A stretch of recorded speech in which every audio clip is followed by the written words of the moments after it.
muchísima gente, muchísimos españoles lo quisieron sin conocerle. O sea, ellos les estaban agradecidos porque Antonio les contaba la actualidad cada mañana, muchas veces representaba sus opiniones, se sentían protegidos, digamos, por él, pero nunca llegaron a conocerle, ¿no? Y el hecho de que ahora puedan conocer un poco a ese Antonio y puedan tener una idea, digamos, de cómo era ese ser humano, pues ese es un reto interesante.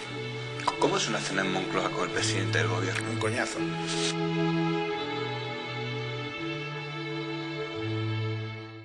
Le puso las pilas a la información política. Además, nadie ha sido más valeroso. Es cierto que se empleó con dureza en muchas ocasiones, pero nunca con los débiles. Su bronca era con el poder y sus habitantes. Este es un pasaje del nuevo libro de Luis Herrero que narra la vida de Antonio Herrero. Luis, bienvenido a Periodista Digital. Muchas gracias por invitarme. Ustedes se conocieron de pequeños en el colegio jugando al fútbol. Su amistad fue muy prolija desde entonces. O sea, la vida se empeñó en juntarnos, empezando por el apellido. Compartimos el mismo apellido, pero no tenemos ningún parentesco familiar. Luego estamos juntos en el colegio, en el bachillerato, naturalmente sin haberlo premeditado. Después nos vamos a Pamplona a estudiar la carrera sin habernos puesto de acuerdo. Compartimos el mismo piso, eso sí, por economizar gastos. Claro. Luego, o sea, que la vida les fue juntando en... Siempre. O sea, es un caso portentoso de cómo cuando la vida se empeña en juntarte, te junta. Dejarle al destino o a eso que haga usted de la vida el que actúe, ¿no? Y que uno se vaya colocando, ¿no? Y vaya reaccionando. Sin duda, ¿no? La prueba más evidente es que Antonio y yo, los dos, suspendimos la asignatura de radio pues no menos de 6 veces en la carrera. O sea, eso demuestra hasta qué punto nosotros nunca jamás pensamos que nos iba a llegar a la radio ni nos atraía a la radio de una manera especial, ¿no? Le define también como un periodista sin domesticar, ¿no? Ahora mismo creo que quedan pocos periodistas sin domesticar. Muy pocos. Yo francamente echo mucho de menos el periodismo que encarnaba Antonio.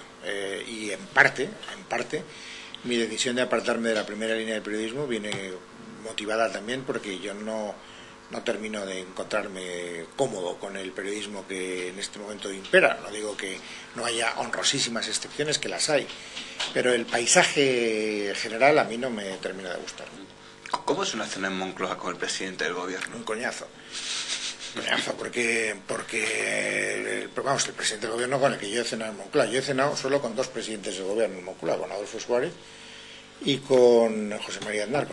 Pero Aznar es un tío que habla muy poco y que mantener viva una conversación con Aznar es muy difícil. Entonces, había muchos silencios en esa cena. Sí, además él yo creo que disfruta administrando esos silencios y tal. Y eso, a mí eso me da una gran pereza. Por otra parte, tengo que agradecer el hecho de que él nos invitara, ¿no? Es decir, que un periodista, si le invita al presidente del gobierno a compartir mesa y mantel, pues se tiene que sentir honrado, y yo no tengo nada más que motivos de agradecimiento por esa razón, ¿no? Fue en una cena que fue la víspera de la muerte de Antonio, tal vez por eso se ha hablado tanto, ¿no? Porque la casualidad quiso que se produjera claro, unas horas antes de la muerte de Antonio. Antonio nunca fue convocado a esa cena. O sea, a esa cena el presidente del gobierno, José María Aznar, nos invitó a Federico Jiménez Santos y a mí, ¿no? Y es verdad que en esa cena él exteriorizó de una manera inequívoca el enfado y el desagrado que tenía por la temperatura crítica del programa de Antonio hacia el gobierno. Al final tienes que juntar todos los factores. En aquel momento el Partido Socialista en la oposición había dado orden a todos sus dirigentes de que ninguno fuera el programa de Antonio. Por otra parte estaba un sector del episcopado enfadado con el estilo de Antonio y diciendo que se alejaba del ideario de la COPE y por lo tanto pidiendo públicamente pues una rectificación y si no una depuración en la dirección de la mañana. Y luego estaba la actitud hostil de un gobierno que tampoco soportaba la temperatura crítica. Pero estaba solo Antonio entonces. Pero es que no eso tenía ni a la oposición, ni al gobierno, ni a la empresa. Exacto. A una parte de la empresa. Sí, bueno, pero me refiero que no debía ser una situación cómoda.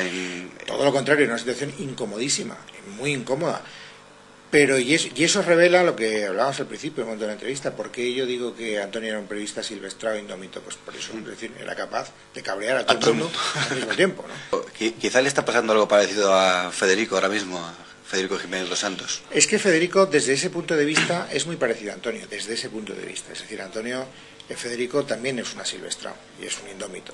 Y Federico se morirá defendiendo sus ideas. Yo creo que Federico ha sido un revulsivo muy interesante desde el punto de vista de la audiencia y desde el punto de vista de lo que es la fidelización de una audiencia. Pero los últimos EGMs parece que están diciendo que ese efecto haya podido empezar a pasar? Bueno, debe aprender de un error que cometió José María García con el Real Madrid. Es decir, García, que tampoco se casa con nadie, que es un periodista indómito, etcétera, en el periodismo deportivo, pues cuando la cogió con el Real Madrid, pues se convirtió casi en monotemático. Ya lo ha dicho usted 3 veces, ya lo he oído, ¿no? Pero cambie usted de canción también de vez en cuando. Y yo creo que hubo una parte de la audiencia que a García lo castigó por eso, ¿no? Y en este momento yo creo que haciendo la traslación, por supuesto, a lo que es el mundo de la política, pues Federico pues debe estar atento a esas señales que le pueden llegar del EGM, por ejemplo, es una. La EGM, yo estoy convencido de que es una medición cutre, o sea, no mide para nada lo que de verdad pasa en el mundo de las audiencias en la radio. Pero chicos, estamos siempre en lo mismo, es la única vara de medir, y por lo tanto, como no hay otra, pues tendrás que darle un valor relativo.